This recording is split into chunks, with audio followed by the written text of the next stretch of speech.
नमस्कार बच्चों। आज हम पढ़ेंगे बेटा त्वरण। त्वरण को बेटा इंग्लिश में कहते हैं एक्सेलरेशन। और आपने इसकी तरह एक शब्द और सुना होगा, एक्सेलरेटर। एक्सेलरेटर। हमारे बेटा जितने भी वाहन होते हैं उनमें एक्सेलरेटर होता है। एक्सेलरेटर क्यों होता है? क्योंकि हमारी जो गाड़ियां होती हैं एक्सेलरेटर के माध्यम से उनमें एक्सेलरेशन होता है। एक्सेलरेशन बोले तो त्वरण। अब त्वरण क्या होता है बेटा? हमारी गाड़ी की जो स्पीड बढ़ती है वो किसकी वजह से बढ़ती है? एक्सेलरेटर की वजह से बढ़ती है। क्योंकि यदि हम एक्सेलरेटर जितना ज्यादा खींचेंगे उतनी स्पीड बढ़ेगी।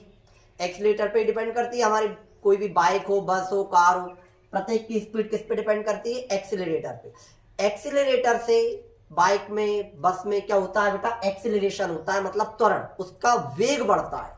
अब वेग बढ़ता है मतलब आप इसी से समझ रहे हो कि एक्सेलरेटर से क्या होगा? एक्सेलरेशन मतलब वेग बढ़ेगा। तो समय के साथ वेग में परिवर्तन क्या कहलाएगा बेटा? त्वरण। समय के साथ वेग में परिवर्तन क्या कहलाता है? त्वरण। इसको अपन एक उदाहरण के माध्यम से समझते हैं। जैसे कि मान लीजिए बेटा, ये आपकी बाइक का ओडोमीटर है। ओडोमीटर जिसमें स्पीड लिखी रहती है। अब इसके माध्यम से बेटा हम त्वरण को समझेंगे।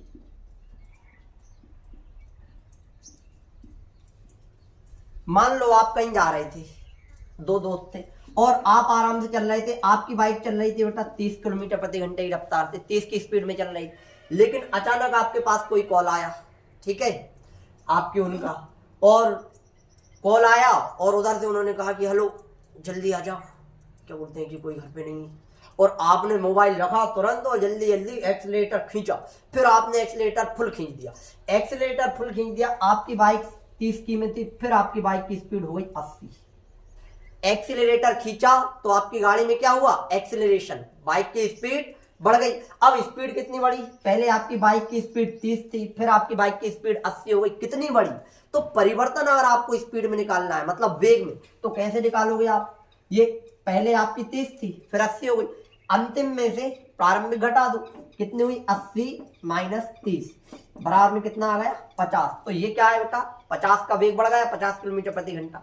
ये क्या है बेटा? वेग में परिवर्तन। आपकी गाड़ी का वेग में कितना परिवर्तन हो गया?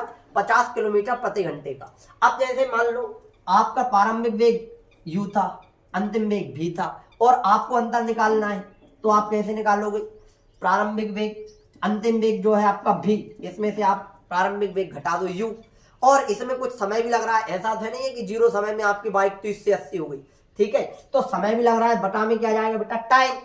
और भी माइनस यू अपॉन में टी इक्वल टू में क्या जाएगा बेटा? देखिए भी माइनस यू क्या है? वेग में परिवर्तन है। ये भी किसको दर्शा रहा है? अंतिम वेग, और यू प्रारंभिक वेग, और बटा में जो टी है वो क्या है? समय। तो समय में परिवर्तन, और समय के साथ वेग में परिवर्तन, समय में नहीं वेग में परिवर्तन। तो वेग में परिवर्तन क्या होता है बेटा? त्वरण। त्वरण को हम शो करते हैं ए से, इसलिए वेग में परिवर्तन क्या हुआ? त्वरण। यही हमारी त्वरण की परिभाषा है। कितनी आसान।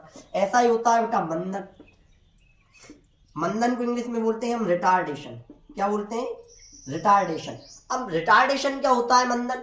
मंदन भी बिल्कुल आसान है। आप जैसे मान लो बाइक पे चल रही थी, आपकी बाइक की स्पीड थी कितनी? 80। कितनी थी? 80। आपको अचानक मान लो कुछ सामने आ जाता है, तो आप क्या करोगे? गाड़ी पे ब्रेक लगाओगे, या फिर पीछे बैठा व्यक्ति कहेगा भैया मंदी कर ले, मंदी कर ले। मंदी कर ले मतलब वो कहता है एक्चुअल में मंदन कर ले। मंदी कर ले मतलब मंदन कर ले, रिटार्डेशन। तो आपकी बाइक की स्पीड पहले कितनी थी? 80। फिर आपने ब्रेक लगाया, एक्सीलेटर छोड़ दिया, है ना, रेस्ट छोड़ दी, एक्सीलेटर छोड़ दिया और ब्रेक लगाया, तो आपकी बाइक की स्पीड 70 हो गई, 60 हो गई, 50 हो गई। तो धीरे धीरे कम के वेग, धीरे धीरे करके वेग में क्या हो रही? कमी हो रही। तो वेग में जो कमी हो रही है इसे ही हम क्या बोलेंगे बेटा? मंदन, है ना। अब देखिए, तो त्वरण और मंदन दोनों की परिभाषा सेम है, लेकिन त्वरण में क्या हो रहा था बेटा? स्पीड 30 से 40, 50, 60, 70, 80 बढ़ रही थी, और मंदन में स्पीड घट रही है। मतलब त्वरण में हम एक्सीलेटर खींचेंगे और मंदन में हम ब्रेक लगा रहे हैं, तो मंदन में स्पीड कम हो रही है और त्वरण में स्पीड बढ़ रही है। तो मंदन की परिभाषा यही है, समय के साथ वेग में परिवर्तन क्या होता है? मंदन होता है। लेकिन मंदन क्या होता है बेटा? ऋणात्मक होता है। और त्वरण क्या होता है? धनात्मक होता है। त्वरण क्या होता है? धनात्मक। क्यों? क्योंकि त्वरण में स्पीड बढ़ती है, इसे ही हम बेटा क्या बोलते हैं कि त्वरण और मंदन कहते हैं।